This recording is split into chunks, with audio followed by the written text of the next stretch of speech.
Kapag nagtipon-tipon ang pinakamayayamang asawa sa Korea, ang pinakapaborito nilang libangan ay ang pagkukumpara sa kanilang mga asawa. Pagkatapos kumain, nagsimula ang isang asawa ng isang laro. Sabay-sabay na kinuha ng ibang mga asawa ang kanilang telepono at nag-text sa kanilang asawa. Humihingi ng $1,000,000 na bag ang asawa na pinakamabagal sumagot ay ang pinakahihiyaan at kailangang bayaran ang buong halaga ng hapunan. Si Song Jung-a, isang asawa ng chaebol, ang nagpanukala ng laro dahil siya ang pinakakumpiyansa. Siya ay mayaman at makapangyarihan at ang kanyang asawa ay isang modelo na 15 taong mas bata sa kanya at laging sumusunod sa kanya. Lahat ay nangyari ayon sa kanyang inaasahan. Kung kailangan mo, syempre, habang nag-iinggit ang ibang mga asawa, si Kim Na-young ay hindi nakatanggap ng text message mula sa kanyang asawa, kaya't siya ay nainggit at mapait na nagbiro kay Song Jung-a. Sa tingin mo ba ito'y pag-ibig? Bakit hindi? You said the way, pakibayaran na lang muna ang lunch natin ngayon. Ang linyang ito ay nagpatahimik kay Na-young dahil wala pa rin siyang natatanggap na text mula sa kanyang asawa. Talo siya ng husto. Nang papalabas na ang mga asawa, tumunog ang telepono ni Na-young na may notification ng text message. Pagkakita niya sa text mula sa kanyang asawa, hindi niya maiwasang mapangiti. Sabihin mo lang sa brand manager, dadaanan ko na lang pagkatapos ng trabaho. Ang ginawang pagbili ng kanyang asawa ay talagang mas praktikal kaysa sa anumang pangako. Dahil dito, nailigtas ni Na-young ang kanyang reputasyon at naging napakayabang. Ako na ang bahala sa bill ngayon, sabi niya, at pagkatapos ay umalis na mayabang na nakasuot ng salamin. Ngunit nang makauwi siya, hindi pa rin umuuwi ang kanyang asawa at wala siyang natanggap na text mula rito. Nakita niyang naghihintay ang kanyang mga kaibigan para pagtawanan siya, kaya't pumasok siya sa dressing room, nag-selfie, kasama ang isang limited edition na bag na hindi pa niya naipapakita at in-upload ito sa social media. Nagpanggap siyang binili na ng kanyang asawa ang bag para sa kanya. Ang kanilang masaya at matamis na kasal ay agad na nakatanggap ng maraming likes at comments. Ang mga papuri mula sa ibang mga asawa ay tila nagbigay kasiyahan sa kanyang kayabangan.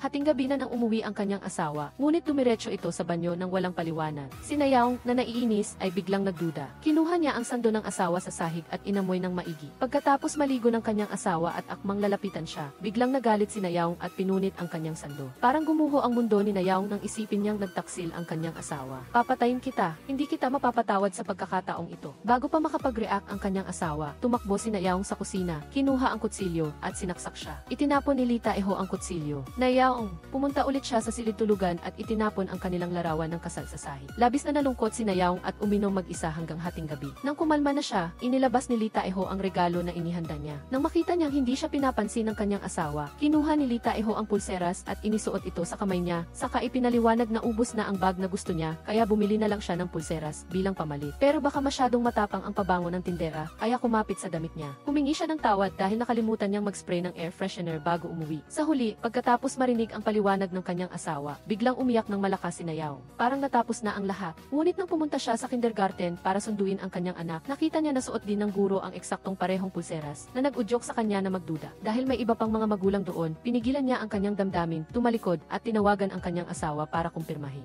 Ngunit hindi ito maabot sa oras na iyon. Lalo pang nagalit si Na-young habang iniisip niya ito, kaya't iniwan niya ang kanyang anak kay Jung-a at nagplanong magmaneho upang harapin ang kanyang asawa. Ngunit pagkalabas pa lang niya ng parking lot, nakita niya ang guro na nakadamit ng maganda, suot ang eksaktong kaparehong pulseras at nakikipag-usap sa telepono. Bigla siyang nawalan ng kontrol. Malandi, pumunta ka sa impyerno. Ibinuhos niya ang gas at pinaharurot ang kotse patungo sa guro. Pero swerte na lang na napakabagal niyang magmaneho, kaya hindi siya nakabangga ng iba at nawalan siya ng malay. Sa parent-teacher meeting kinagabihan, kahit na aksidente si Na-young, pinilit pa rin niyang dumalo. Sa sobrang inis, hindi sinasadyang nabasag niya ang baso ng alak. Nakita ng kanyang asawa na hindi siya maayos, kaya't pinayuhan niya itong bawasan ang pag-inom. Nang makita niyang nag-aalala ang kanyang asawa, lalo pa siyang uminom. Hindi magandang timing ang isang magulang na lumapit para makipag-usap at inilagay pa ang kamay nito sa kanyang balikat. Alisin mo ang maruming kamay mo sa kanya upang maiwasan ang kahihiyan sa publiko. Mabilis siyang inilabas ni Lee Tae-ho. Nag-away sila ng malakas sa banyo. Ano ang pakiramdam ng hinawakan kanya? Nasiyahan ka ba? Baliw ka ba? Ikaw ang baliw. Hanggang kailan ko pa ba ito titiisin? Sabihin mo sa akin. Sige, sabihin mo, sapat na ang pagtitiis ko sa paranoia mo. Para mo namang kasalanan ko, hindi ba't dahil sa iyo kaya ako naging ganito? Hindi sinasadyang nakita ni Jang Mi-ho ang lahat habang dumadaan siya. Pag-uwi ni Jang Mi-ho, nakita niya sa lamesa ang ilang malaswang larawan na natagpuan ng kanyang kasamahan habang nag-aalaga ng bata. Tiningnan niya ang mga ito at natanto na ito ay mga larawan ng asawa ni Kim Na-young. May isa pang larawan na nagpapakita ng isang kamay na maisuot na pulseras. Ang pulseras ay pamilyar sa kanya dahil mayroon ding ganoong pulseras ang kanyang nakatatandang kapatid na babae. Nagulat si Jang Mi-ho. Sa huli, sino sa pagitan ni Kim Na-young at Lee Tae-ho ang nagsisinungaling?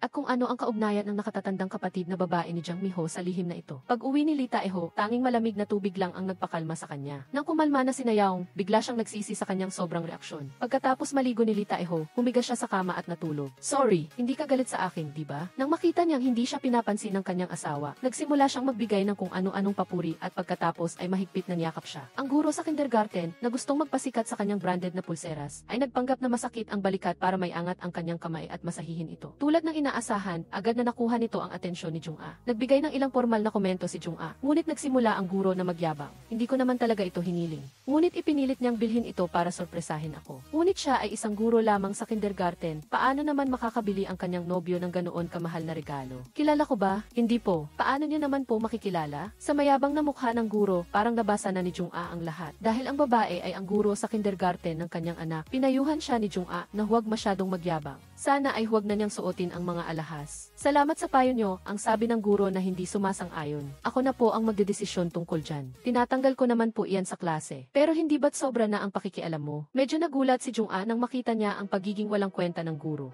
Ngunit ang guro ay hindi lamang nagpigil, kundi nagbiro pa kay Jung-a na nakikialam siya sa kanyang personal na buhay dahil sa pera nito. Nang makita ni Nayaong ang sitwasyon, agad siyang sumugod at pinagalitan ang guro. Hindi ka marunong umintindi. Sa tingin mo ba kaya ka mayabang dahil may sumusuporta sa iyo, di ba? Nang makita niyang hindi sumuko ang guro, binalaan siya ni Nayaong na bilang isang tao, dapat alam niya ang kanyang katayuan at posisyon. Bagay ba sa iyo ang suot mo? Alam kong gusto mong baguhin ang iyong kapalaran, pero huwag mong tinitingnan ang mga gamit ng iba. Hinubad niya mismo ang pulseras ng guro at itinapon ito. Nakita ng guro na marami sila at malakas sila. Kaya ang magagawa na lang niya ay galit na tingnan si Nayaong at pagkatapos ay magpanggap na kawawa at mahina. Agad nitong nakuha ang simpatya ni Jang Mi-ho na nakatayo malapit doon. Kinailangan ni Jang Mi-ho na alisin siya doon, ngunit hindi niya inaasahan na pagkapasok pa lang ng guro sa banyo, nagsuka na ito. Samantala, dahil nakialam si Jang Mi-ho, inasinta ni Nayaong ang pamangkin ni Jang Mi-ho. Nang makita ito ni Jang Mi-ho, mabilis niyang inalis ang bata. Ano man ang gagawin mo, dapat mong isipin yan. Gaano man kalaki ang away, problema ng matatanda iyon. Bakit mo dinamay ang bata? Nakita ni Nayaong na si Jang Mi-ho, na bago pa lang sa mundo ng mga chaebol, ay sumasali sa away at nangangaral pa.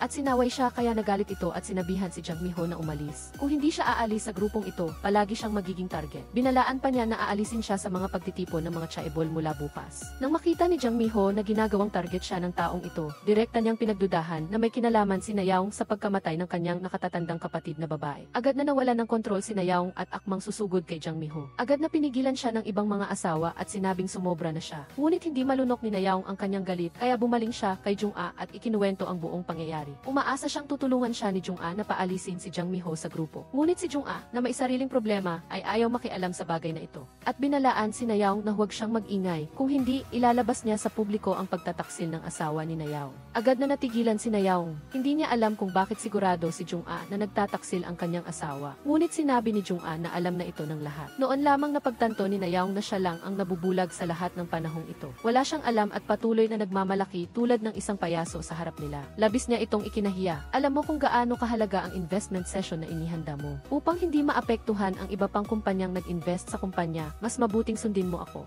Pagkatapos magsalita ni Nayaong, tumalikod siya at umalis, ngunit hindi niya alam na ang kanyang biglaang pag-ugali ay umabot na sa limitasyon ni Jung-a. Agad na nagpunta si Jung-a sa bahay ni Jang Mi-ho. Nagulat din si Jang Mi-ho nang makita si Jung-a. Nagdala si Jung-a ng 2 kahon ng baka para bisitahin ang 2 anak ng nakatatandang kapatid ni Jang Mi-ho. Pagkatapos, gumawa siya ng dahilan para pumunta sa banyo at palihim na pumasok sa silid ng nakatatandang kapatid ni Jang Mi-ho noong nabubuhay pa ito at nagsimulang hanapin ang misteryosong is. Ano nang hinahanap mo sa silid na ito? Ano? Bakit gusto mong pumasok sa study room ng iba nang walang permiso? Tingin mo ba magnanakaw ako? Nandito ako para bisitahin ang 2 bata. Sobra na ang ginagawa mo. Dahil hindi niya mahanap ang SSD, umalis si Jung-a ng galit. Samantala, sa isang coffee shop, nakikipag-date ang asawa ni Nayaong sa isang babae. Nang lumingon ang babae, laking gulat na siya ang guro sa kindergarten ng mga bata. Dahil sa pag-inis ni Nayaong, nakaramdam siya ng sakit sa tiyan at hiniling kay Lee Tae-ho na dalhin siya sa ospital para sa check-up. Hindi nila alam na palihim na kinukuhanan ng larawan ang eksenang ito ng isang tao ni Jung-a. Hating gabi na, ngunit hindi pa rin umuuwi ang asawa ni Nayaong. Tinawagan niya ito ng 25 beses ngunit walang sumasagot. Nagmamadaling bumaba si Nayaong para mag-taxi at hanapin ang kanyang asawa. Sa oras na ito, nakasalubong niya si Jung-a. Nang makita ni Jung-a ang nag-aalalang mukha ni Nayaong, nahulaan niya na ang nangyayari. Ngunit hindi na siya pinansin ni Nayaong. Jang Mi-ho, kung gusto mong malaman kung nasaan ang asawa mo, sumama ka sa akin. Hindi alam ni Kim Na-young kung anong balak ni Jang Mi-ho, pero dahil sa gusto niyang mahanap ang asawa niya, sumama na lang siya. Hindi niya inaasahang ang unang sinabi ni Jang Mi-ho ang nagpatumba sa kanya. Araw-araw nagtuturo ang asawa mo sa kindergarten ni Im Da-eun, alam din ito ng ate ni Jang Mi-ho. Gusto ni Jang Mi-ho makita ang reaksyon ng babaeng nagbanta sa kanya kaninang umaga. Galit si Kim Na-young at handa na siyang lumaban sa lahat, at madalas niyang sinasabi na kahit ma-expose ang sikreto niya, mawawalan lang siya ng mukha. Pero kapag na-expose ang sikreto sa VST, siguradong malulugi ang kumpanya ni Jang Mi-ho. Alam mo ba, buntis na si Im Da-eun. Huwag mo akong lokohin. Sino ang tinuturuan mo ngayon? Dapat sarili mo ang unahin mo. Sabi ni Jang Mi-ho pagkatapos ay umalis na. Umuwi si Kim Na-young nang ubos ang lakas, gustong tanungin ang asawa niya. Ngunit bago siya makapagsalita, sinigawan na siya ng asawa niya. Saan ka galing at iniwan mo ang anak mo na natutulog mag-isa? Ayaw mo na bang maging nanay ngayon? Lalo pang nagalit si Kim Na-young kaya't hinawakan niya ng mahigpit ang kanyang kamay. Tinitigan ang lalaking hindi niya kayang mabuhay kung wala siya. Ngunit ang puso niya ay gumuho kaya't wala na siyang lakas para magtanong pa. Sumigaw siya sa sakit at tumakbo sa balkonahe. Binuksan ang bintana at tumalon para wakasan ang lahat, pero hindi siya makapag-isa. Kaya't ipinagpatuloy na lamang niya ang paghihirap sa bilog na iyon. Dahil sa paninikip ng kanyang dibdib, kinabukasan, desperado si Kim Na-young kaya't binaligtad niya ang closet ng asawa niya. Sinubukan niyang maghanap ng lakas ng loob para magpatuloy na mabuhay. Ngunit paghiga niya sa kama, narinig niya ang abiso sa telepono. Binuksan ni Kim Na-young ang FB at laking gulat niya nang may nag-upload ng litrato ni Im Da-eun kasama ang kanyang anak. Puro papuri ang mga komento sa ibaba at tuluyan nang nawala ang huling sinag ng liwanag sa puso niya. Desperado siyang nag-post ng huling status. Ang ate ni Jang Mi-ho ay namatay sa isang misteryosong paraan at ang mahirap na kapatid ay napilitang lumipat sa villa para alagaan ang anak ng kanyang ate. At natuklasan niya ang mga pribadong larawan ng mga kapitbahay. Sa loob ng villa, may isa pang larawan na nagpapakita lamang ng braso ng isang babae. Ngunit pamilyar ang bracelet dahil mayroon ding ganoong klase ang ate ni Jang Mi-ho na ikinagulat ni Jang Mi-ho. Sa gabi, ayaw matulog ng mga bata at tumakbo sa sala. Narinig ni Jang Mi-ho ang katok, ngunit nang buksan niya ang pinto, wala siyang nakita, tanging basura lang na nakakalat sa harap ng pinto. Baliw ka ba? Ang ingay mo. Imposible, may soundproof mata ko. Binalaan ko na kayong tumahimik, hindi ba naintindihan ninyo? Umalis kayo o tatawag ako ng pulis. Kung tatawag ka ng pulis, papatayin kita. Subukan mo, alin sa dalawa, lilipat ka o ako ang lilipat. Maliwanag, pagkatapos, tinangka ni Jang Mi-ho na tumawag ng pulis, ngunit naalala niya ang banta ng lalaki kaya takot siyang ibaba ang telepono. Pumunta siya sa management office para humingi ng paumanhin sa kapitbahay sa ibaba. Ngunit sinabi ng management office na ang nasa ibaba ay dalawang matandang mag-asawa at walang lalaking may tattoo tulad ng sinabi niya. Agad na na-realize ni Jang Mi-ho na hindi ito simple. Naalala niya na gustong paalisin ni Jang Mi-ho si Song Jung-a sa lugar, kaya't bumalik si Jang Mi-ho sa bahay at agad na pinanood muli ang video sa profile ni Song Jung-a. Sigurado siyang natagpuan niya ang lalaking nagpakilalang kapitbahay niya sa ibaba. Handa na siyang tawagan ang ginang para tanungin siya nang biglang tumunog ang doorbell. Kinuha ni Jang Mi-ho ang payong at binalaan ang nasa labas. Alam na niya kung sino ang nasa likod nito, ngunit walang sumagot. Sa lakas ng loob, binuksan ni Jang Mi-ho ang pinto at nakitang si Kim Na-young pala ang dumating. Matapos mailigtas ni Jang Mi-ho mula sa tangkang pagpapakamatay, nagdesisyon si Kim Na-young na umatras sa laban para sa kaligayahan ng pamilya. Ngunit bago iyon, gusto pa rin niyang hilahin si Song Jung-a sa puti. Kaya't pumunta siya para makipag-alyansa kay Jang Mi-ho dahil hawak ni Jang Mi-ho ang EXP na kinatatakutan ng lahat ng mga may-ari ng pamilya. Kasabay nito, umaasa rin siya na makita ang mga sikretong litrato ng kanyang asawa sa VST. Bago umalis, nagkasundo silang dalawa na bukas ay pupunta sila sa investment meeting ng kindergarten na inorganisa ni Song Jung-a para ilantad ang tunay na mukha nito. Gayunpaman, baka hindi sapat ang dalawa lang sila, kaya't pinayuhan ni Kim Na-young si Jang Mi-ho na maghanap pa ng mga kakampi bago siya umalis sa bahay nito. Nakita ng lalaking may tattoo sa labas ang lahat. Pagkatapos noon, naisip agad ni Jang Mi-ho si Song Jung-a, kaya't inayan niya itong lumabas at prangkahang sinabi ang intensyon niyang labanan si Song Jung-a. Sumang-ayon si Song Jung-a dahil ayaw niya sa mga matatandang babaeng nagmamataas. Pagkatapos, nagtipon si Jang Mi-ho ng ebidensya mula sa iba't ibang source ng balita na nagpapatunay na siniraan siya ni Song Jung-a, ngunit hindi pa rin niya ma-decode ang password ng XP ng ate niya. Nang mag-scroll siya sa social media account ni Song Jung-a, natuklasan niya na maraming nakita si Jang Mi-ho na mga taong may parehong tattoo na pare-pareho ang tattoo. Bumalik sa alaala niya ang araw na namatay ang kanyang ate. Noong nasa elevator siya noon, mayroon ding lalaking may parehong tattoo. Sinimulan niyang alalahanin ang mga pangyayari noong araw na iyon at bigla siyang naalala na may dashboard camera ang taxi na sinasakyan niya. Siguradong na-record nito ang imahe ng lalaking may tattoo. Agad na tiningnan ni Jang Mi-ho ang history ng booking niya noon at kinontak ang driver. Matapos bigyan ang driver ng pera, nakuha ni Jang Mi-ho ang surveillance video mula noong araw na iyon, ngunit sayang, ang likod lamang ng lalaki ang na-record. Pagkatapos, naganap ang investment meeting ng kindergarten na inorganisa ni Song Jung-a. Lumpo ang buong trapiko sa Seoul at wala pa rin si Jang Mi-ho sa lugar. Labis na nag-aalala si Song Jung-ah para kay Jang Mi-ho. Samantala, si Kim Na-young ay patuloy na tumatawag kay Jang Mi-ho. Ginamit ni Song Jung-ah ang kanyang posisyon upang paratangan si Jang Mi-ho na nagkaroon ng iligal na relasyon sa kanyang stepfather noong high school. Pagdating niya sa apartment, misteryosong namatay ang kanyang ate at sinulsulan pa niya si Kim Na-young na magpakamatay. Dahil sa maraming pagkakapareho, tiyak na hindi ito nagkataon lamang. Ayon sa regulasyon, pinilit nilang paalisin si Jang Mi-ho at ang bata sa exclusive community. Sa sandaling iyon, dumating si Jang Mi-ho at Kim Na-young sa lugar. Nagulat ang lahat nang makitang magkasama silang dalawa. Mukhang nasampal si Song Jung-ah. Paano ba yan? Mukhang hindi tama ang sinabi ninyo, di ba? Maraming nangyari habang nasa ospital ako. Narinig ko pa nga ang ilang chismis na naninira kay Jang Mi-ho. Agad na binago ni Song Jung-ah ang usapan at sinabing totoo ang chismis tungkol kay Jang Mi-ho at sa stepfather nito at nagdulot ito ng masamang epekto sa buong mayayamang komunidad. Paumanhin, pero sa tingin ko, ang mga naninira sa iba ang mas nagdudulot ng malaking epekto sa komunidad. Alam ng lahat ng nasa audience na si Song Jung-ah ang tinutukoy ni Hwang Ji-e. Gustong pigilan ni Song Jung-ah si Jang Mi-ho sa pagsasalita, kaya sinabi niyang hindi iyon lugar para sa personal na usapan. Hindi pinansin ni Jang Mi-ho si Song Jung-ah at diretsong nagsalita para depensahan ang sarili.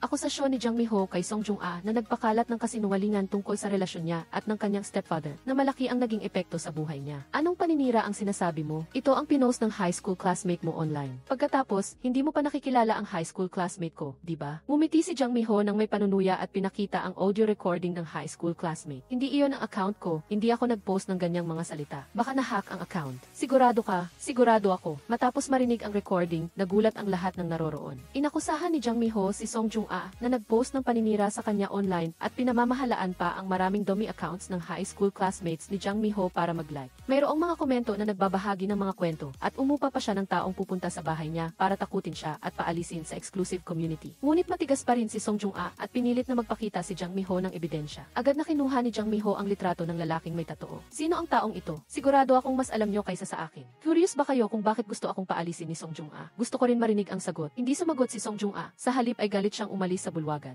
Habang nag-aalala si Song Jung-ah tungkol dito, tumawag ang kanyang asawa at sinabing hindi niya makontak ang kanyang kapatid. Agad na na-realize ni Song Jung-ah na baka may nangyaring masama sa kapatid niya, kaya't dali-dali siyang naghanap sa mga lugar na madalas puntahan ng kapatid niya, ngunit hindi niya ito makita. Sa sandaling iyon, nakatanggap si Song Jung-ah ng tawag mula sa kanyang kapatid. Nang makarating si Song Jung-ah sa pinagtataguan ni Song Jung-sik, gusto niyang suntukin ang walang kwentang kapatid niya, ngunit nang makita niyang puno ng pasa si Song Jung-sik, hindi niya maiwasang tanungin kung nasaktan ba ito. Nang marinig ni Song Jung-ah na may ginawang iligal ang kapatid niya, hindi na niya makontrol ang emosyon niya. Song Jung-sik, kung matuklasan ito, hindi lang ikaw, kundi tayong lahat ay matatapos. Hindi lang ito tungkol sa pagkakulong mo. Gaano na ba kadelikado ang negosyo ng kumpanya? Hindi mo ba alam? Pagkatapos, sinabi ni Song Jung-ah na manatili muna ito roon at inutusan niya ang kanyang asawa na bantayan ito. At ako na ang bahala sa lahat. Sa kabilang banda, pag-uwi ni Jang Mi-ho, biglang dumating ang mga detective. Jang Mi-ho, kailangan mo munang sumama sa amin sa police station. Bakit? Anong nangyari? Dahil sa kasong pag-udyok kay Kang Do-joon na pumatay. Ako ang mastermind. Malalaman mo rin. Iyon pala, matagal na pala nilang pinaplano na ilipat ang lahat ng kasalanan kay Jang Mi-ho. Pinaratangan si Jang Mi-ho at tumatanggap siya ng pera mula sa asawa niya at kumikilos ng maihiwaga. Malinaw na pumasok ang dalawa sa bahay, ngunit hindi niya ipinaalam sa kanyang asawa. Bukod pa rito, pumunta rin siya sa kanilang bahay noong gabi na nag-away sila. Ang pinakamahalaga, bago siya masaksak at maging unconscious, naririnig niya ang kanyang asawa na tumatawag sa kanyang kapatid. Kahit na medyo tuliro ako, malinaw kong narinig ang pag-uusap nila. Noon ko na-realize na pinaplano nilang patayin ako. Mukhang pinaniwalaan ng pulis ang sinabi niya, kaya tinanong nila si Jang Mi-ho na parang kriminal. Kahit anong paliwanag ni Jang Mi-ho, hindi sila naniniwala. Jang Mi-ho, nagkita kayo ng ate mo pagkatapos ng 18 taon, at pagkatapos ay misteryosong namatay ang ate mo. Tapos, nagkaroon ng kaso kung saan patuloy kayong nagtatawagan. Na-record sa camera na tumanggap ka ng pera. Nangyari ang krimen malapit sa lugar mo. Ang mga paliwanag mo ay hindi nakakapag-alis ng aming mga hinala. Sa kabilang banda, narinig ni Kim Na-young na inaresto si Jang Mi-ho. Kaya't dali-dali siyang tumawag sa kanyang asawang abogado para humingi ng tulong. Pagpasok ni Jang Mi-ho, nakita niyang tinukoy na siya ng pulisya bilang ang may sala, at sinabi niya kay Jang Mi-ho na gamitin ang kanyang karapatang manahimik. Dahil hindi pa siya kriminal, hindi niya kailangang ipaliwanag ang mga walang basehang hinala. Nakikipagtulungan ako sa investigasyon, bakit kayo agresibo? Kailangan ba talaga na magtanong kayo na parang nagtatanong sa isang kriminal? Simula ngayon, maaari ka nang hindi magsalita ng anumang mga statements na makakasama sa iyo. Agad na umuwi si Jang Mi-ho sa villa para alagaan ang dalawang anak ng kanyang ate. Ngunit natuklasan niyang pinalitan ang password ng pinto. Natakot siya na baka malaman ni Jang Mi-ho ang tungkol sa isang bagay, kaya dali-dali siyang pinaratangan at ipinakulong. Gustong hanapin ni Jang Mi-ho si Kang Do-joon para tanungin siya. Bakit mo ako pinagtataguan? Ngunit nakatanggap siya ng balita na kailangan ng pahintulot ng pasyente para bisitahin ang isang Pagkatapos iwasan si Jang Mi-ho, dali-dali niyang kinaladkad ang kanyang hindi pa gumagaling na katawan at umalis sa ospital papunta sa kumpanya. Nang malaman niyang binuksan ang kanyang opisina para linisin, sinigawan niya ang receptionist at tumakbo papasok sa opisina at nilock ang pinto. May hinahanap siya sa drawer ng kanyang desk, hindi niya alam na sinundan din siya ni Jang Mi-ho. Pagkatapos niyang kunin ang telepono na nakatago sa drawer, agad niyang binura ang lahat ng call history at messages. Pati na rin ang lahat ng contact sa telepono ay binura niya. Ang tanging dating API sa telepono ni Mi-ho ay ang dapat niyang gamitin para lang mag-imbestiga tungkol sa impormasyon ng lalaki. Ngunit, hindi niya inaasahang hindi sinasadyang ibinunyag ng receptionist na nandito ang lalaki. Nang matapos siyang kausapin sa telepono at paalis na sana, nalaman niyang kakadating lang ni Mi-ho para hanapin siya, kaya't lumingalinga siya, takot na baka makita siya nito. Pagkapasok pa lang niya sa elevator at akmang humihinga na ng maluwag, sa mismong sandaling magsasara na ang pinto ng elevator, biglang lumitaw si Mi-ho. Nagtungo ang dalawa sa rooftop. Tinanong ni B ang lalaki kung bakit siya nito siniraan sa pulisya. Agad itong sumagot na ikinuwento lang niya ang nangyari at ang pulisya ang gumawa ng konklusyon. Ngunit, si Bai,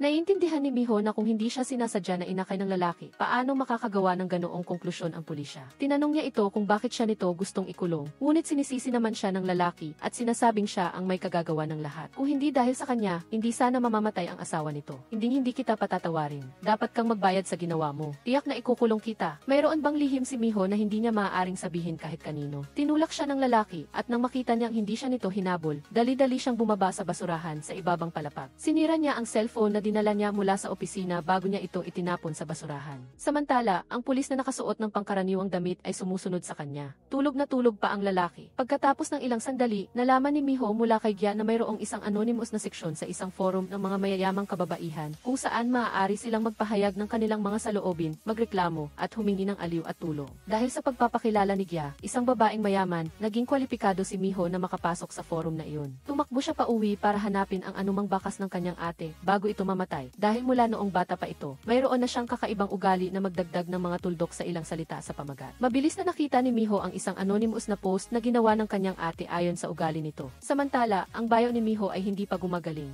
Patago siyang kumikilos. Kung makikita ko ang mga napakasamang video sa computer ng aking asawa, sinusubukan ko ngayon na kumalma, ngunit hindi mapigilan ng aking mga kamay ang pangingini. Sa video, tila naglalaro sila ng isang kakaibang laro. Mukha ng bata. Madalas din sinasabi ng iba yan. Dinadala na, natapos na ng anak kong babae ang pagguhit. Handa na tayong magsimula. Tila nakita na ng anak na babae ang video. Hindi sinasadyang natuklasan ng babae na nagloko ang kanyang asawa sa guro ng kanyang anak, ngunit hindi siya nangahas na hulihin sila sa akto dahil hindi niya kayang mabuhay nang wala ang lalaki sa ngayon. Kaya inimbitahan niya ang guro na iyon na kumain, umaasa na maaari niyang anyayahan ito na maging yaya sa bahay. Pwede ka bang pumunta sa bahay at tulungan akong mag-alaga ng anak? Ano? Biglang nag-resign ang yaya. Mahirap talaga para sa akin mag-isa. Nang marinig ito, agad na pumayag ang guro dahil may sarili siyang dahilan. Kinabukasan, binura ng asawa ni Nayaong ang lahat ng chat history sa guro bago siya pumasok sa bahay gaya ng dati. Ngunit hindi niya inaasahang makikita niya ang kanyang kalaguyo sa bahay. Umuwi ka na pala. Ngunit, mas sopistikado pa ang pamamaraan ni Nayaong. Sa gabing iyon, plinano niyang maghapunan ang buong pamilya kasama ang guro. Walang nagawa ang kanyang asawa kundi ngumiti at pumayag. Ngunit nang bigyan siya ng damit ni Nayaong para magpalit, natakot siya at nagdahilan na nakalimutan niyang mailakad siya kasama ang kaibigan sa gabing iyon. Kaya umuwi lang siya para magpalit ng damit, para matakasan ang nakakahiya na hapunan. Ngunit paano hahayaan ni Nayaong na mangyari ito? Sinabi niyang tinawagan niya ang mga kaibigan ng kanyang asawa at sinabi ng mga ito na walang kasama si Taeho sa araw na iyon. Nang hindi alam ng kanyang asawa kung ano ang idadahilan, tumawag si Mi-ho. Agad siyang kumapit sa pagkakataong ito. Bago pa matapos magsalita si Mi-ho, inako na niya ang kaso at sinabing pupuntahan niya ito para tulungan siyang ayusin ang lahat na ikinagulat ni Mi-ho na umaasa sa kanyang swerte. Sinadya ni Nayaong na mag-iwan ng pregnancy test sa banyo at inalok ng inumin ang guro at ang kanyang anak. Naghanda pa siya ng hapunan para sa kanila. Nagduda ang guro. Tinatanong niya kung bakit laging pinapakain ni Nayaong ang kanyang anak habang siya naman ay hindi kumakain. Ipinaliwanag ni Nayaong sa guro na balak niyang hintayin ang kanyang asawa para sabay silang kumain dahil magiging malungkot ito kapag umuwi siya at nakita siyang kumakain mag-isa. Pagkatapos, sinabi pa niyang parang bata ang kanyang asawa at kailangan niya itong alagaan. Hindi ko talaga alam kung paano siya mabubuhay kung wala ako. Naiinis ang guro ngunit hindi niya ito maaaring ipahalata. Pagkatapos, sinabi ni Nayaong na masakit ang kanyang tiyan. Sa una, hindi nagbigay pansin ang guro, ngunit nang pag-isipan niya itong mabuti, napansin niya agad ang nakatagong kahulugan sa sinabi ni Nayaong dahil sinasadya rin niyang inasar si Nayaong noong nakaraan. Tila hindi ka kumakain ng marami, ano? Masakit ang tiyan ko kamakailan.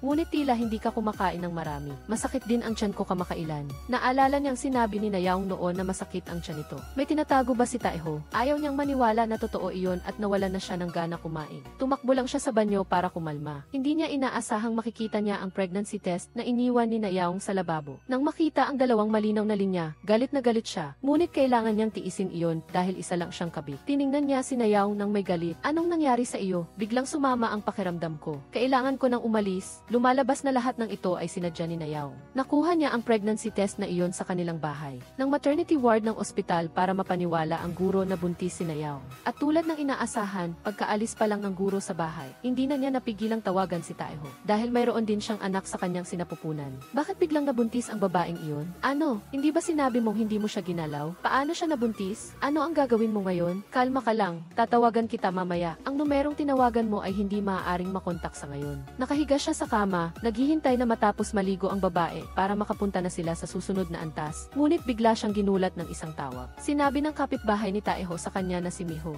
ay pupunta rin sa pagtitipon ng mga mayayaman. Nawalan siya ng gana at nagmamadaling bumalik sa villa. Takot na baka may natuklasan si Miho sa bahay habang inaalagaan nito ang kanyang anak. Pagpasok pa lang niya sa opisina, nakita niyang puno ang dingding ng mga teorya tungkol sa totoong dahilan ng pagkamatay ng kanyang asawa na para bang determinado si Miho na alamin ang katotohanan. Dahil dito, labis siyang nag-alala at pinunit niya ang lahat ng papel na nakadikit sa dingding. Sa kabilang banda, dinala ni Taeho si Miho sa pagtitipon. Naroon, bukod sa asawa ni Dojoon, ay mayroon pang dalawang ama. Nang marinig nilang pumunta lang si Miho para alamin ang tungkol kay Dojoon, ngumiti ang lahat ng may nakatagong kahulugan. 3 baso ng red wine ang nilagok agad ni Miho. Bagamat ayaw nilang magbunyag ng masyadong maraming impormasyon, nagbigay pa rin sila ng ilang kapaki-pakinabang na impormasyon. Hindi pa nagtatagal, inilipat niya at ng kanyang asawang si Eugene ang villa sa pangalan ni Eugene sa harap ng abogado. Bakit? Natuklasan ba ang kanyang kahinaan? Kailangan bang gumawa ng malaking pagkakamali para maibigay sa asawa ang isang villa na nagkakahalaga ng 10 bilyon? Hindi maliit ang buwis na kailangang bayaran. Naintindihan ni Miho na ang kanyang presensya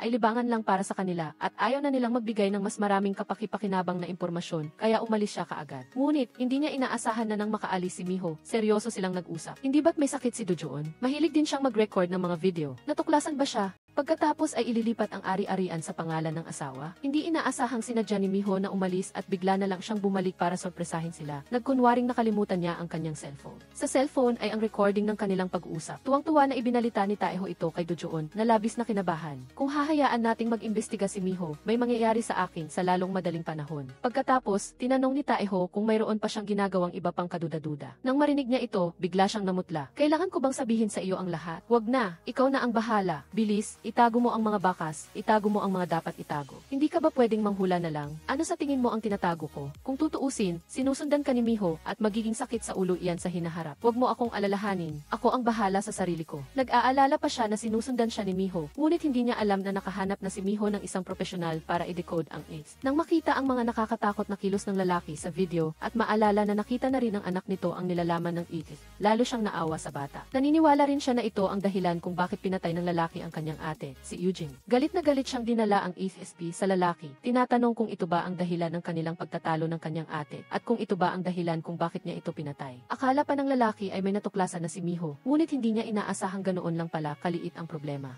Akala ni Miho na yumuko ang lalaki dahil nagsisisi siya nang malaman niyang nabunyag ang sikreto niya. Sinabi niyang ibibigay niya ang AFSP sa pulis at pinayuhan siyang aminin ang kasalanan kung nag-aalala siya sa kanyang anak. Ngunit, tinawanan lang siya ng lalaki at sinabing alam na iyon ng pulisya noon pa. Naayos na namin ang isyong iyan, sabi niya. Inilipat ko ang villa at ang mga ari-arian sa aking asawa, kaya bakit ko pa siya papatayin dahil sa isang luma ng issue. Pagkatapos, binalaan niya si Miho na huwag gumawa ng walang kwentang bagay. Ngunit naniniwala pa rin si Miho na may tinatago ang lalaki. Kung hindi dahil sa video, tiyak na may iba pang dahilan. At bakit niya ako sinisiraan at sinasabing nag-udyok ako ng pagpatay? Hinabol siya ni Miho para tanungin kung ano ang nangyari. Ngunit bigla siyang nagalit at sinabing namatay ang kanyang ate na si Eugene dahil sa kanya. Dahil sa pagdating mo, natakot siya na baka ibunyag mo ang kanyang nakaraan, kaya nagsimula siyang mawalan ng kontrol. Sa gabi na iyon, nag-away kami at baliw siyang sinaksak ako sa tiyan gamit ang kutsilyo. Nagpakamatay ba ang ate ko? Ang dahilan kung bakit siya nagsinungaling sa pulis ay dahil gusto niyang maparusahan si Miho. Alam mo ba kung ano ang sinabi niya niya sa iyo sa telepono noong gabing iyon? Mamatay ka na! Mamatay ka na! Ang mga taong katulad mo ay nakakatakot. Gusto ng ate mong mamatay ka. Galit na galit siya sa iyo. Jiang Miho, huwag kang tumakas sa katotohanan. Hinarangan ni Miho ang daan ng sasakyan dahil hindi siya makapaniwala na totoo iyon. Ngunit, hindi siya pinansin ng lalaki at kalmadong pinaandar ang sasakyan at pinaharurot ito. Pag-uwi ni Miho, agad niyang binuksan ang ASP na iniwan ng kanyang ate at naghanap ng anumang may kinalaman sa kanya. Nakakita siya ng isang post tungkol sa kanya na pinupuna ang kanyang presensya dahil naging dahilan ito ng pag-aalala at takot ng kanyang ate. Puno iyon ng galit ng kanyang ate kay Miho. Mula noong bata pa siya, hindi na siya nakatulog ng mahimbing dahil sa kanya. Nanginginig siya at takot na baka ibunyag niya ang kanyang nakaraan. Eugene, ang mga taong katulad mo ay nakakatakot. Kung hindi dahil sa iyo, sumunog ka sa impyerno, Eugene.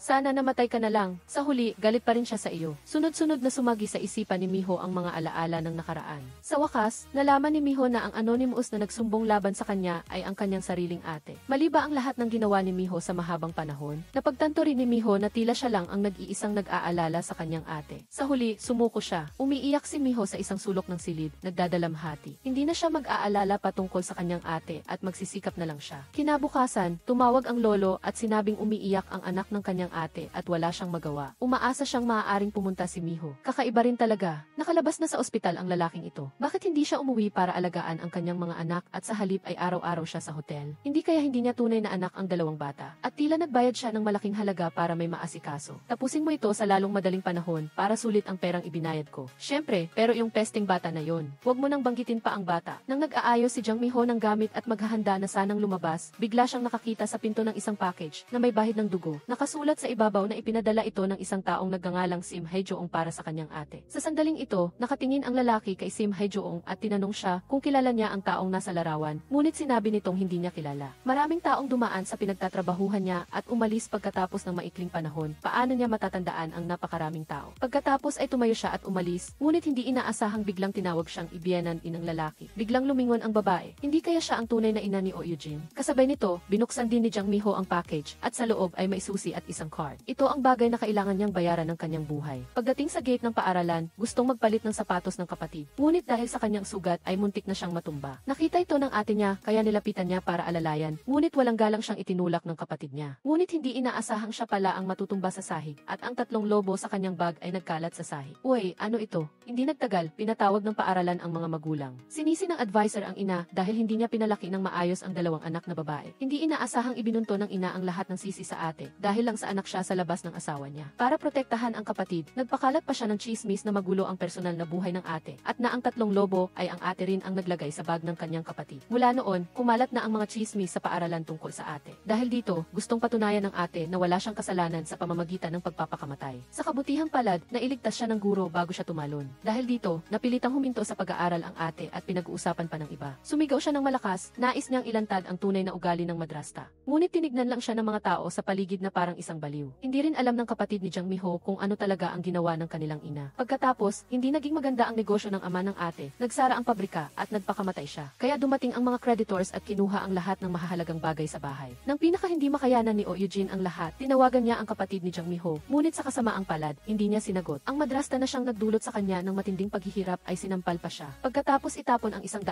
won sa ate, kinuha niya ang pera na nakuha niya mula sa tunay na ama ng ate at tumakas. Sa simula, gusto ring magpakamatay ni Eugene, ngunit sa huli ay nagpatuloy pa rin siya sa buhay ng may katatagan. At 2 taon siyang nanirahan sa lugar ng mga prostitute ng kanyang ina. Kaya natatakot si Eugene na malaman ng iba ang kanyang nakaraan at nag-aalala siya sa tingin ng ibang tao na may pagnanais na magkaroon ng masayang pamilya. Ang ina ni Eugene ay ang madam na iyon at sinabi niya kay Jiang Miho ang lahat ng nangyari sa nakaraan. Nang oras na iyon, naunawaan ni Jiang Miho na isa rin siya sa mga may kasalanan. Sa simula, wala siyang alam at nabuhay sa ilalim ng proteksyon ng kanyang ina. Hindi niya sinasadyang nasabi ang maraming salita na nakasakit sa ate. Dali-daling pumunta si Jiang Miho sa nursing home na parang baliw. Kailangan niyang tanungin ng maayos ang kanyang ina tungkol dito. Nagulat ang kanyang ina nang makita si Jiang Miho at inakala niyang binibisita siya ng kanyang anak. Itinulak ni Jiang Miho ang wheelchair ng kanyang ina na parang tumatakbo, kaya natakot ang kanyang ina hanggang sa gumaling siya. At gumaling siya sa sakit sa paa at nakatayo ng tuwid. Sinampal ng ina si Jiang Miho at pinagsabihan kung paano niya nagawang tratuhin ng ganoon ang isang matanda. Ngunit isang tanong lang ni Jiang Miho ang nagpatahimik sa kanya dahil direkta niyang tinanong kung siya ba ang kabit. Ang pananahimik ng ina ay nagpaliwanag sa lahat kay Jiang Miho. Kaya pala, totoo ang sinabi ng tunay na ina ng ate. Hindi niya maintindihan na ang kanyang ina pala ang kabit. Ngunit sinisiraan niya ang tunay na ina ng ate at sinira pa ang reputasyon ng ate. Sumigaw siya at tinanong ang kanyang ina kung may iba pa bang nangyari noon na hindi niya alam. Ang puso rin ng ina ay nanlamig. Kaya pala ang anak na itinuring niyang ginto ay nagawa siyang questionin ng ganito. Paano mo nagawa sa akin ito? Lahat ng ginawa ko ay para sa iyo. Nagalit ang ina at nawala ng malay. Ngunit naintindihan din ni Jang Mi-ho na wala siyang makukuhang sagot at kahit pa mayroon, hindi rin sasabihin ng kanyang ina. Si Kim Na-young ay handa na sa divorce papers at inilaan ang lahat ng ari-arian para sa sarili niya. Naglagay pa siya ng listening device sa sasakyan ng kanyang asawa. Walang kaalam-alam ang asawa niya at iniisip niya kung paano makatakas sa pangulit ng guro. Pagkatapos ibaba ng asawa ang tawag, hinarangan niya agad ang numero ng babae. Hindi niya pinansin na buntis ang babae. Ngunit hindi siya nakatakas dahil nag-aabang na ang guro sa ilalim ng bahay. Gusto niyang gamitin ang lalaki para makasal sa isang mayaman, ngunit hindi niya inaasahang sinabi lang ng lalaki na naglalaro lang siya. Huwag ka nang gumawa ng gulo, makipag-divorce ka na agad. Hindi mahalaga kung buntis ang babaeng iyon o hindi, kung hindi, ilalantad ko ang ating relasyon sa kumpanya. Akala mo ba madaling makipag-divorce? Kung talagang buntis ang asawa ko at may anak ko sa sinapupunan niya, paano ko siya iiwan?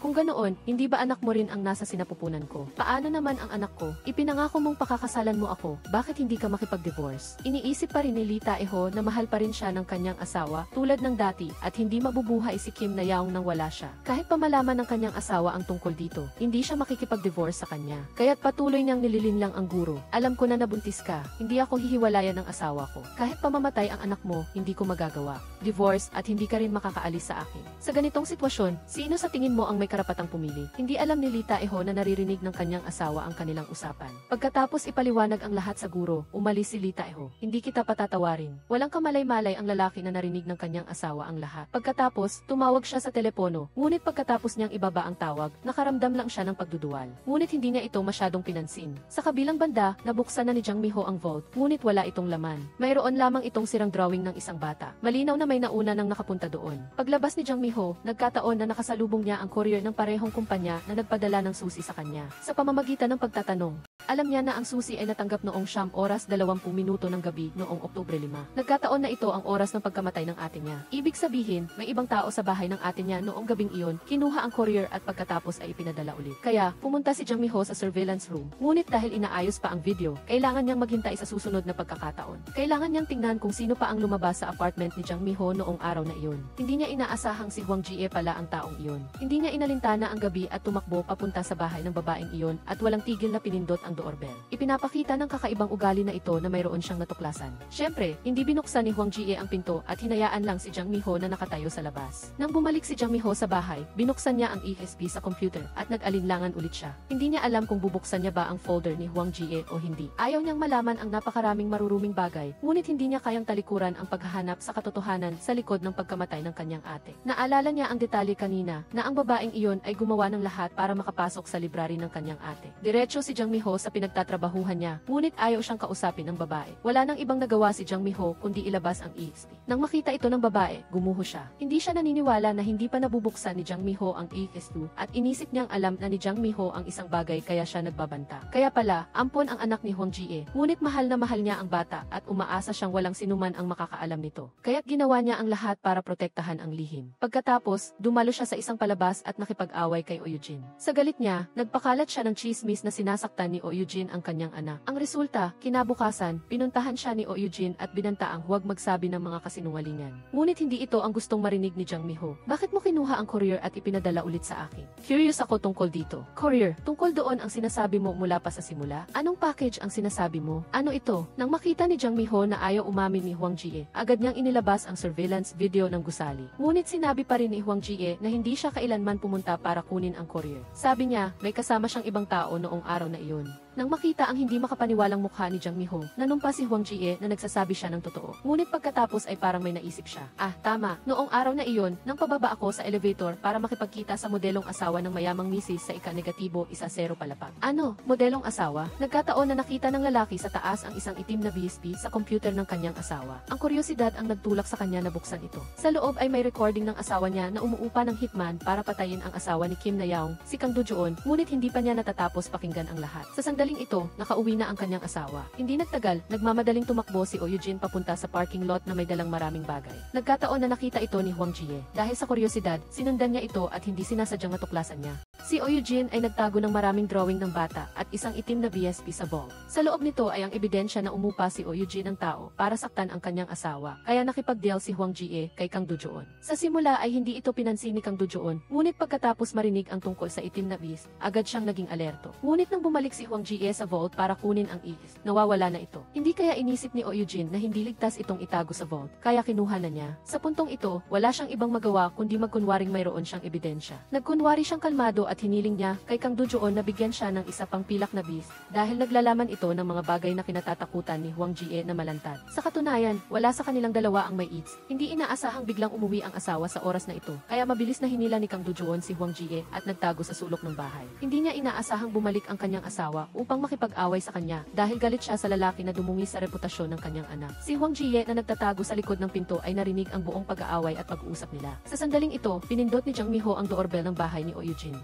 Dahil ayaw niyang masangkot sa gulo ang kanyang kaisa-isang kapatid, binuksan niya ang pinto at isa-isang sinumpa si Jang Mi-ho. Pagkatapos ay agad niyang isinara ang pinto. Ngunit hindi niya inaasahang ito na ang kanilang huling pagkikita. Sa gitna ng pag-aaway, sinaksak ni Kang Do-joon ng kutsilyo sa tiyan ang kanyang asawa. Si Hwang Jie na nagtatago sa likod ng pinto ay nasaksihan ang pagpatay niya sa kanyang asawa. Ngunit hindi siya tumawag sa pulis dahil palagi siyang naiinggit kay Eugene. Pareho silang ipinanganak sa kahirapan, ngunit bakit ang isa ay nabuhay sa karangyaan? Hindi ito matanggap ni Hwang Jie, kaya ginamit niya ito bilang dahilan para i-blackmail at hilingin kay Kang Do-joon ng 3 bilyong won bilang pampatahimik. Mula sa sandaling iyon, naging kasabwat silang dalawa. Kaya, bakit pinatay ni Kang Do-joon ang kanyang asawa? Bakit tumupa ang asawa ng hitman? Ang pinakamalala na mangyayari ay ang pagkuha ng video sa kanya kasama ang kabit. Ngunit bakit kailangan pang umupa ng hitman? Si Jang Mi-ho ay nagpatuloy sa pamamagitan ng paggamit ng mga piraso ng drawing mula sa kabinet para buuin ng anak ng kanyang ate ang drawing. Bakit may 5 tao? Ngunit sa katotohanan, 4 lang ang tao sa pamilya ng ate niya. Kaya pala, lihim si Eugene noon. Bago siya ikasal sa lalaki, sinabi niya sa kanyang anak na nagkaroon siya ng isang anak na babae, ngunit namatay na ito. Sa sandaling ito, dumating din si Jung-ah na may layuning umatras sa labanan at ibigay kay Jang Mi-ho ang mga sikretong nakuha niya mula sa ate niya. Sa loob ay may larawan ng isang babae. Ito ang anak ni Eugene sa kanyang dating asawa. May isang estranghero sa apartment complex na nag-spray ng graffiti sa dingding na ng insulto kay Jang Mi-ho. Lumapit si Jang Mi-ho at hinawakan ang babae. Nais niyang linawin ang bagay na ito, ngunit hindi inaasahang nagalit ang babae kay Jang Mi-ho. Hindi ba't nanay din kita? Bakit sa 2 bata lang ako nakatira? Paano naman ako? Papatayin kita, papatayin ko ang buong pamilya mo. Biglang napagtanto ni Jang Mi-ho na ang babaeng ito ay kahawig ng anak ng kanyang ate. Si Eugene, na hindi kailanman nakilala ang kanyang ina, ay patagong sumunod sa kanyang lola, ngunit nagkamali na si Mi-ho ang kanyang ina. Bukod pa rito, noong panahong iyon ay inaalagaan ni Mi-ho ang 2 bata, kaya naisip ng bata na ganoon nga. Pagkatapos makinig sa paliwanag ni Mi-ho, nalaman ng bata na patay na ang kanyang ina. Ano? Patay na siya? Naku, nakakahiya naman. Hindi ko siya mapapatay sa sarili kong mga kamay. Lalo pang nasaktan si Mi-ho nang makita niya ang bata. Nagpumilit ang bata na malaman ang tungkol sa pagkamatay ng kanyang ina. Walang ibang pagpipilian si Mi-ho, kundi dalhin ang bata sa bahay ng kanyang ate at lutuan siya ng fried rice. Gustong-gusto ng bata ang ulam. Narinig din ng lalaki sa kabilang banda ang balita at nagmadaling umuwi dahil ang lahat ng kanyang sikreto ay may kaugnayan sa batang ito.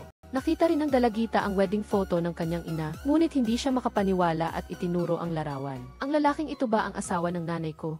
Biglang nagwala ang dalagita, Jua. Bitiwan mo ako, bitiwan mo ako. Hayaan mo akong umalis. Kilala mo ba ang taong iyon? Hindi ko siya kilala. Wala akong alam. Hindi ko pa nga siya nakikilala. Wala akong ginawang masama. Madalas niya akong dalhin sa mga western restaurant at bilhan ng mga bag, dinala rin niya ako sa sinehan. Gwapo at mayaman siya, kaya mahal na mahal ko siya. Nakakainis, narinig din ni Do-joon na nakatayo sa labas ng pinto ang lahat. Alam niyang sa huli ay malalantad din ang lahat, kaya tumawag siya para ipapatay si Mi-ho. Agad na natuklasan ni Mi-ho ang motibo ng lalaki sa pagpatay at ipinasa ang lahat ng impormasyon sa pulisya. Lumalabas na ang dalagita na gustong magkaroon ng maraming engagement ay madalas na nag-upload ng ilang video online. Gayunpaman, hindi niya inaasahan na maakit niya ang atensyon ni Do-joon. Pagkatapos lokohin ang bata, nag-shoot pa sila ng isang video. Ang maikling video na ito ay hindi inaasahang nakita ng asawa ni Do-joon at higit sa lahat, ang babae sa video ay ang kanyang panganay na anak na babae. Kaya, nang mag-away sina Do-joon at ang kanyang asawa, walang awa siyang sinaktan ni Do-joon. Bagamat nataranta siya at tumakbo papasok sa silid para kumuha ng telepono at tumawag ng ambulansya, tumakbo ang kanyang asawa at sinaksak siya. Sa katunayan, hindi sana mamamatay si Eugene kung tumawag siya ng ambulansya sa oras. Ngunit pinilit niyang kalagkarin ang kanyang duguan na katawan at nagmamadaling pumasok sa silid upang hanapin ang itim na BSB na sa tingin niya ay mas mahalaga pa kaysa sa kanyang buhay. Pilit niyang tiniis ang sakit at pumunta sa balkonahe upang tawagan ang kanyang kapatid na si Mi-ho sa huling pagkakataon at hilingin na burahin ang mga nilalaman halaman ng X. Pagkatapos ay ginamit niya ang lahat ng kanyang lakas upang basagin ang salamin at itapon ang X. Ngunit nawalan na siya ng lakas. Iyan ang dahilan kung bakit siya namatay sa balkonahe sa kakaibang posisyon na iyon. Matapos ihatid ni Miho at ng kanyang kasamahan ang dalagita sa bahay ng lola niya, biglang may motorsiklong humaharurot mula sa likuran. Matapos dalhin ang kanyang kasamahan sa ospital, umuwi si Miho sa bahay ng kanyang ate at nagsimulang halukayin ang mga halaman sa ibaba. Wala siyang kamalay-malay na may lalaking nagtatago sa likuran at pinagmamasdan siya. At laking gulat na nahanap talaga ni Miho ang itim na beast. Saka lang naintindihan ni Dojoon. Isinaksak ni Miho ang ESB sa computer at sa loob nito ay mga larawan ng dating asawa at anak ng kanyang ate, pati na rin ang isang voice recording ng tawag sa telepono. Ito ang recording kung saan umupa ang kanyang ate ng isang hitman para patayin ang kanyang asawa. Ngunit nagbago ang isip niya bago pa man ito magtagumpay. Nagulat din si Dojoon nang marinig ito. Wag na, nagsisisi na ako. Siguro nababaliw na ako. Paano ako makakaupa ng ibang tao para patayin ang sarili kong asawa? Sa puntong ito, napagtanto niya na nagkamali siya, ngunit wala na siyang kawala. Kinuha niya ang isang ladrilyo at sinubukan na patumbahin si Miho para makuha ang ESB. Ngunit biglang tumawag ang kasamahan ni Miho. Nang marinig niya ito, agad siyang umatras at nag-isip ng ibang plano. Pagkaraan ng ilang sandali, nakatanggap si Miho ng tawag mula kay Dojoon. Sinabi niyang kinidnap niya ang anak ng kanyang ate at kung gusto niyang mabuhay ang bata, dalhin niya ang EXP sa basement parking lot. Nagmadali si Miho sa basement nang walang pag-aalinlangan. Pagpasok niya sa kotse, may tumutok na kutsilyo sa kanyang leg. Sinubukan pa rin ni Miho na kumbinsihin siya, ngunit walang salitang sinaksak siya nito. Wala nang nagawa si Miho kundi ibigay ang EXP. Binuksan niya ang cellphone ni Miho at nalaman na nagpadala na ito ng mensahe sa pulis. Sa galit, sinaksak si Miho at agad na nawalan ng malay. Hindi makontak si Miho ng iba at natuklasan nilang naaksidente siya sa basement parking lot. Sa kabutihang palad, ngayon, sina Jun at ang kanyang kasamahan ay nagkataon na gumamit ng sasakyan ng kapitbahay na abogado na may nakakabit na listening device sa ilalim ng kotse ni Nayao. Natuklasan din ito ni Miho na nakatali sa likod, kaya lihim niya itong kinuha at itinago sa kanyang katawan. Nang huminto ang sasakyan, isang kahon ang nahulog mula sa kabinet. Nang makita ito ni Dojoon, alam niya kaagad na ito ang paboritong bagay ng kanyang asawa na si Eugene. Talagang may relasyon ang kanyang asawa sa kapitbahay na abogado. Sa totoo lang, pagkatapos nilang magpakasal, hindi niya nasisiyahan ang kanyang asawa at nang mahuli pa siya nito na lihim na kumukuha ng video sa ibang tao, pinagtawanan siya nito at palagi siyang gustong gumanti sa kanyang asawa. Lihim siyang nakipag-ugnayan sa anak na babae ng kanyang asawa mula sa dati nitong asawa at nagpanggap siyang isang 30